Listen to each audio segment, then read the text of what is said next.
horários pagantes, a plataforma mandava no WhatsApp, horários pagantes, 19 horas, 19h30, 20h30, até 20, ou seja, o horário que ela falava pra mim que tava vendo o bispo, ela tava jogando. Tava jogando, que é o Ela horário que eles divulgam como como, ó, nós vamos dar um monte de dinheiro pra vocês. Exatamente. Vou deixar vocês ricos. Então, ela se tornou uma pessoa irreconhecível. Ela começou a mentir pra se esconder e continuar dentro do jogo. É a trajetória. É o caráter corrompido. Quando ela reformou essa casa com a minha mãe, na minha casa nunca teve isso de quarto com porta. Primeira coisa que ela fez, eu quero minha privacidade, porque era um quarto com uma porta.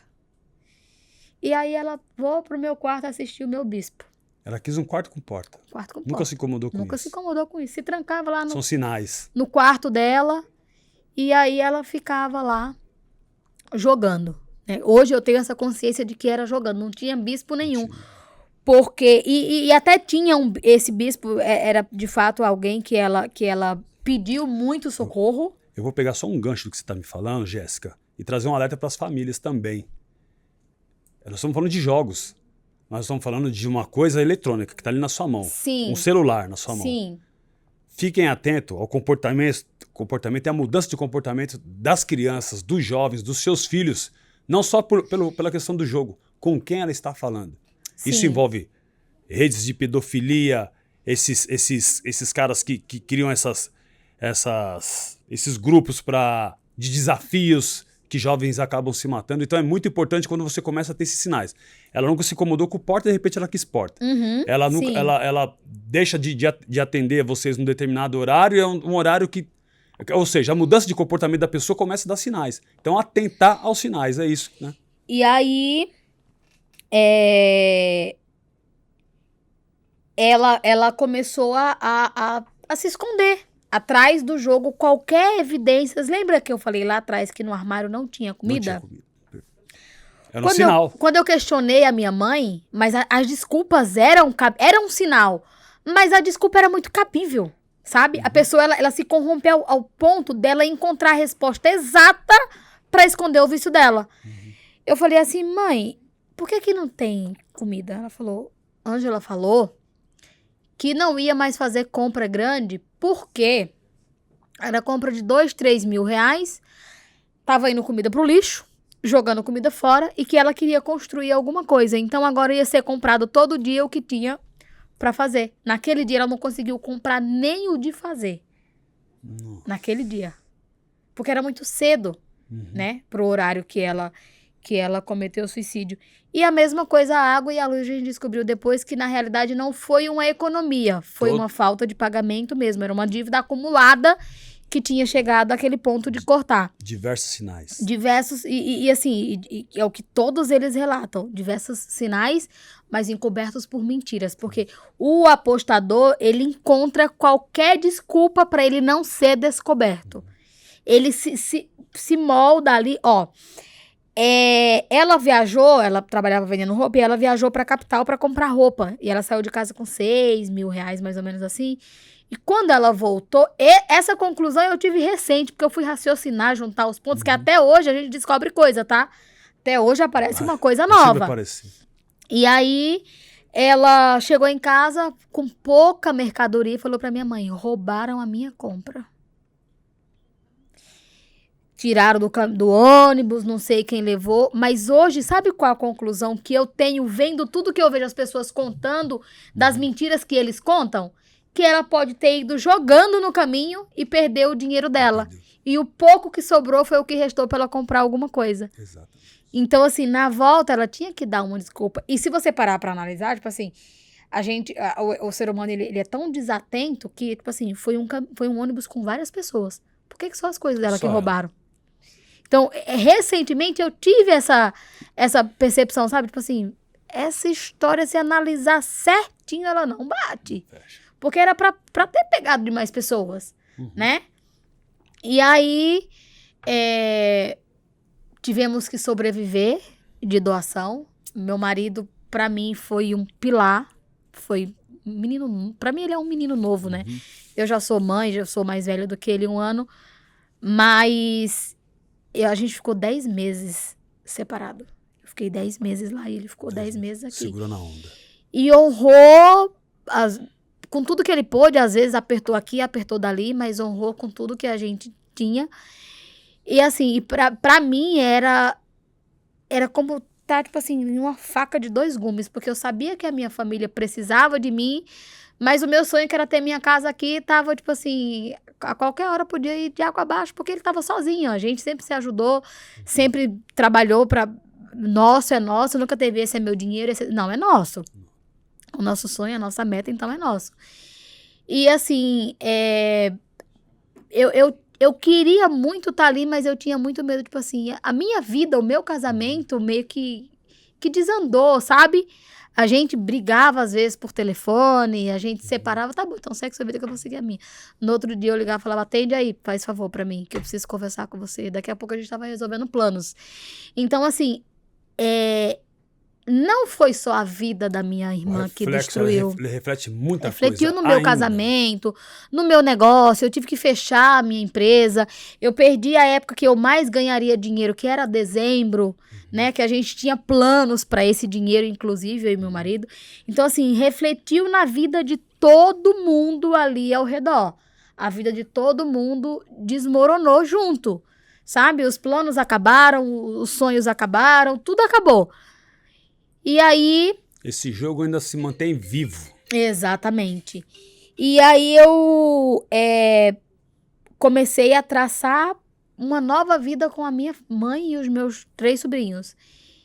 E ali eu vi, assim, eu olhava para eles dois, que para mim ainda são 2 meninos, mesmo o Fernando hoje sendo pai, e tendo que ver eles dois ser homem à força. A vida batendo e exigindo deles dois ser homem. Precocemente, adiantou Sim, todo o processo. Sim, adiantou todo o processo. O meu sobrinho, então, porque assim, ele tinha que ser um exemplo agora para os 2 irmãos mais novos.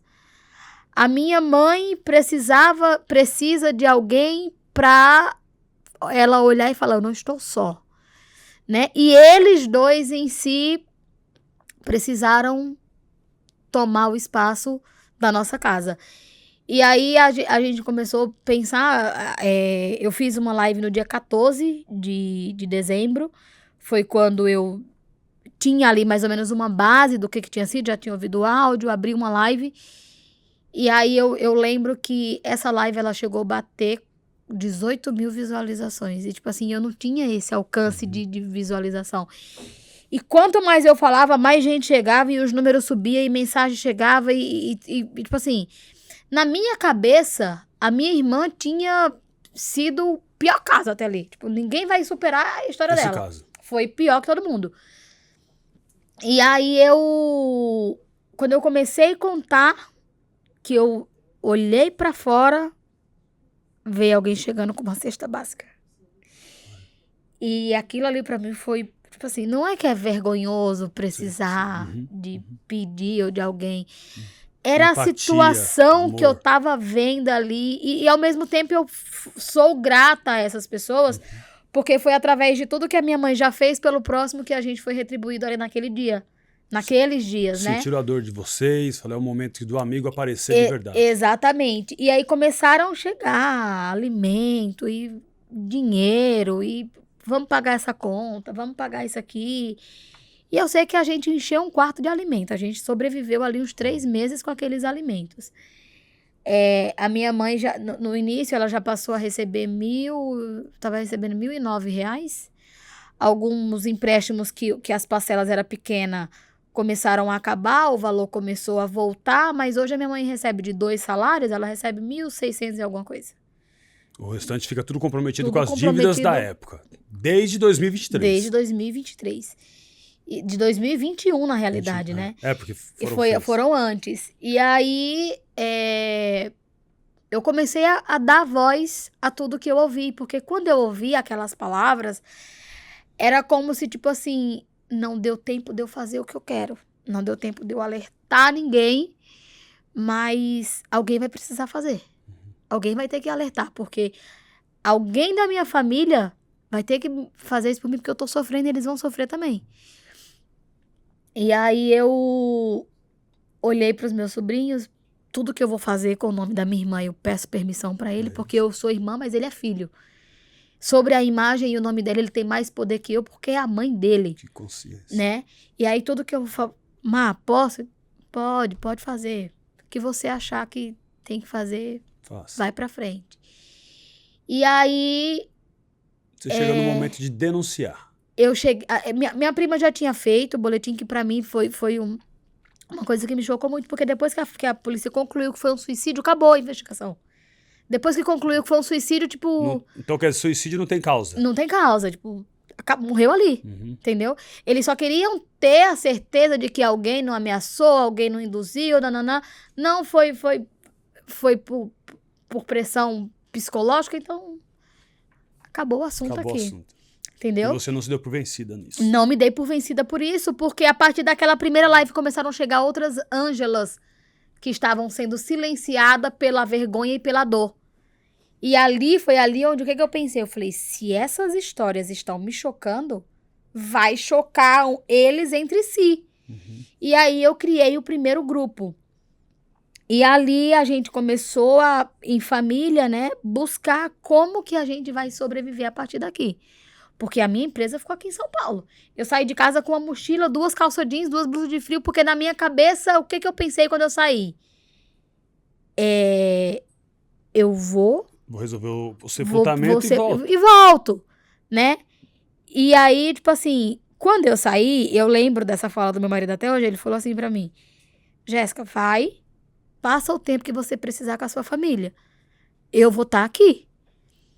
E aquelas palavras pra mim, tipo assim, foi o que me fortaleceu a saber que eu tinha uma família me esperando, sabe?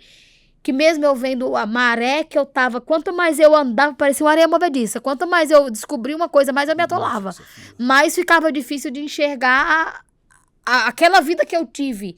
Eu tava entrando numa realidade completamente diferente. E aí, sentei com meu irmão e meu sobrinho. Meu irmão já trabalhava, ele viajava pra fora, mas aí a minha mãe falou assim, não quero mais ninguém longe. Minha mãe ficou com tanto medo que o meu irmão viajava pra fora pra trabalhar, falou, não quero mais ninguém longe. Só que a minha cidade é uma cidade pequena, não tem emprego, é mais emprego de política. Tipo assim, se você tem um estudo, você tem um conhecimento, ou senão você vai trabalhar em casa de família, alguma coisa do tipo, que não, é feio, mas não tinha muito o que fazer. E aí começou a abrir uma empresa lá, que era um supermercado, e a minha mãe falou assim, eu vou arrumar emprego para os meninos para fazer calçamento. E esse calçamento, ele era caminho para minha casa. E o meu irmão, ele já é acostumado com o mundo, foi pro mundo muito cedo, então ele sabe conversar, ele sabe lidar. O meu sobrinho não, ele já é mais calado. Ele já foi um menino criado pela mãe, mas tipo assim, não era de sair, não era não era, ele não tinha tanto contato com o mundo lá fora. Sabe nem se virar. Hoje ele já aprendeu. E aí eles foram trabalhar fazendo esse calçamento, num sol de 37, 38 graus. E teve um dia que eu passei e eles estavam lá os dois no sol e o meu sobrinho desmaiou bem na hora. O sol quente, árduo, eu cheguei, ele tava preto. Nossa, desidratação pura. E toda hora que eu passava, eu chegava em casa chorando, porque eu ficava me perguntando, como que a Ângela fez isso com a gente? De partir assim, por que ela não ficou pra gente resolver tudo, né? Para os meninos terem que virar homem assim de uma hora para outra. E não é que é um trabalho desonroso, não é que é feio fazer, não é indigno fazer uma calçada. Não era pra isso. Mas eles eram muito novos para um trabalho tão árduo e tão pesado. E aí eu virei para ele, eu falei, Márcia, não vai mais. Não, eu vou, nós temos que dar um jeito nisso aqui. Eu falei, mas a gente não vai pagar essas contas, nem que a gente queira, não tem como. É muito dinheiro. É muito dinheiro, não tem como pagar, deixa do jeito que tá. O banco não vai matar ninguém. É dinheiro de uma vida, né? E aí, quando foi em fevereiro, eu recebi uma ligação. E a pessoa já sabia, que ligou pro telefone dela, né? E a pessoa já sabia que era eu que atendia, porque eu tava com esse telefone. A pessoa falou, Jéssica. Falei, oi. Então, Jéssica, eu queria ver com você como que vai ficar a casa. Porque eu tenho um papel onde essa casa ela foi penhorada. Na hora eu travei, comecei a chorar. Fiquei um tempo as lágrimas caindo e a pessoa foi falando.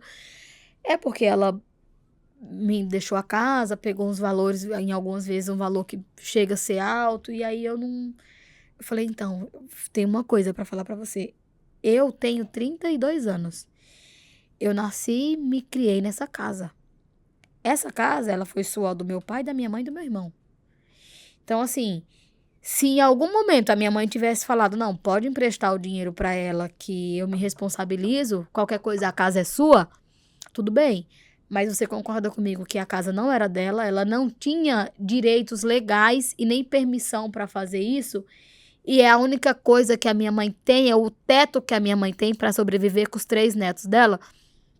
Então, assim, você pode procurar os seus meios legais, porque da casa a gente não vai sair. A casa é da minha mãe por direito, porque ela trabalhou e comprou, e a gente tem como provar, e pronto, e acabou. E não era da minha irmã. Que não era dela. Ela foi pra lá criança, ela foi morar nessa casa criança. E aí a gente passou, foi passando tempo, as coisas foram se organizando, porque a gente começou a trabalhar, eu passei aí pra fora com meu irmão pra trabalhar. A dor continua até hoje a mesma e acredito que vai perdurar pra vida inteira.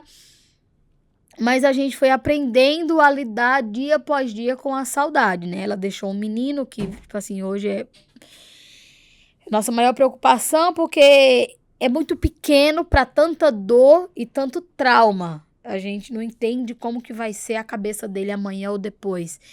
Dia das Mães agora, eu liguei pra minha mãe e aí ele, eu falando com a minha mãe, né? Ele entrou lá no quarto da mãe dele, pegou uma flor e um ursinho que era dela. Aí ele chegou, e eu sempre falo com a minha mãe de vídeo. E aí ele chegou e falou assim pra minha mãe, eu não queria dizer isso pra você hoje, eu queria dizer pra minha mãe. Mas só tem você, né? Feliz Dia das Mães. Nossa Senhora. Eu preferia levar um tapa na cara. E aí a minha mãe saiu da minha frente da câmera, foi pro canto chorar. Ele chorou. E assim, eu acho que ele é tão pequeno, mas ele entende tanto a dor que tem momentos que ele evita falar dela. Ele evita. A gente começa a falar, ele levanta e sai. Tá segurando. Ele vai brincar, vai pra rua. E aí, às vezes, ele deita, aí ele começa. Vó, teve um dia que eu tava aqui com a minha mãe, e aí ela começou... E aí ele lembra de algumas coisas e ele conta. Mas eu acho que, assim, eu falo sempre pro irmão dele, não vamos deixar ele esquecer a mãe dele. Mas a memória de uma criança de 8 anos, daqui uns dias já não é mais a mesma, já não tem tanta recordação, né? Graças a Deus a gente tem aí a tecnologia, que tem vídeo, tem áudio, tem foto, tem tudo. E a filha dela também tem um trauma, porque ela fala assim, tia, se eu tivesse levantado e a minha mãe, na hora que a minha mãe me chamou, porque ela fala que a mãe dela ainda chamou ela 2 vezes para ela acordar. E aí ela fala que ela não conseguiu acordar. E aí ela se culpava. De vez em quando ela falava, tia, se eu tivesse me levantado na hora que a minha mãe chamou, eu tinha ido com ela lá para casa. Que ela ia varrer, eu ia com ela para lá. Ou seja, a gente tenta encontrar uma resposta para tudo que aconteceu, tentando até buscar uma desculpa que, tipo assim, se eu tivesse visto, se eu soubesse, se eu... Só que assim, não tinha o que a gente fazer, porque os sinais eram muito obscuros, era muito pouco, ela escondia, ela se tornou uma pessoa que eu nunca vi na minha vida. Mudou a personalidade, mudou tudo. Uma pessoa que mentiu, uma pessoa que enganou, uma pessoa que... Um dia minha mãe falou isso, chorando, minha mãe falou assim... Se a minha filha não tivesse morta, ela tava presa. Porque tudo que a minha filha fez é triste, né? Tipo assim, fraudou contas bancárias para fazer empréstimo, pegou pagamento de empréstimo de outras pessoas para consolidar o vício, para continuar ali dentro. Não honrou compromissos alheios. Não né, honrou, exatamente. Ó, pra você ter noção, a minha mãe fez um empréstimo com ela para comprar o material para construir essa casa. E recentemente a gente descobriu que a minha mãe fez o empréstimo, entregou o dinheiro para ela, falou, ó, compra lá, a gente vai fazer tudo aqui bonitinho. Ela deu uma entrada e parcelou o restante. E o dinheiro ela pegou para jogar.